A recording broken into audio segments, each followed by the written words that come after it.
గౌరవ ముఖ్యమంత్రి నారా చంద్రబాబు నాయుడు గారికి, గౌరవ ఉప ముఖ్యమంత్రి పవన్ కళ్యాణ్ గారికి, విద్యాశాఖ మంత్రి ద్వారా లోకేష్ బాబు గారికి గిద్దలూరు నియోజకవర్గ ప్రజల తరఫున మేము కృతజ్ఞతలు తెలియజేస్తా ఉన్నాం.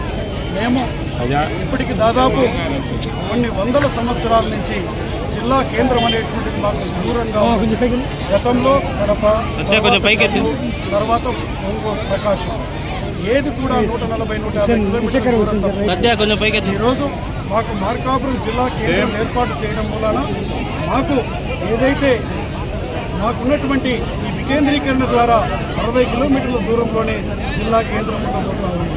మా స్వయం పరిపాలన మేము సాధించడం ద్వారా ఈ ప్రాంత అభివృద్ధికి మేము చేసుకోగలుగుతామనేటువంటి విషయాన్ని సందర్భంగా తెలియజేస్తూ, జిల్లా ఇవ్వడంతో పాటు మాకు మా యొక్క ప్రాంతానికి వరప్రసాదినైనటువంటి వెలిగొండ ప్రాజెక్టుకి ఈరోజు వచ్చే సంవత్సరం ఆఖరి లోపల ఎర్రగొండపాలెం, మార్కాపురం, గిద్దలూరు నియోజకవర్గాలకు మొదటి ఫేజ్లో నీరు అందించబోతా ఉన్నారు.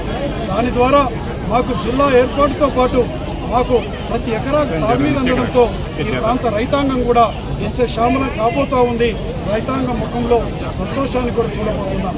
నేను ఒకటే చెప్తా ఉన్నాను, ఈరోజు మా ప్రాంతంలో విద్యా అభివృద్ధికి, మా ప్రాంతం వెనుకబాటుతనం పోవాలంటే సాగునీరు అందించడం ద్వారా వ్యవసాయాన్ని, అలాగే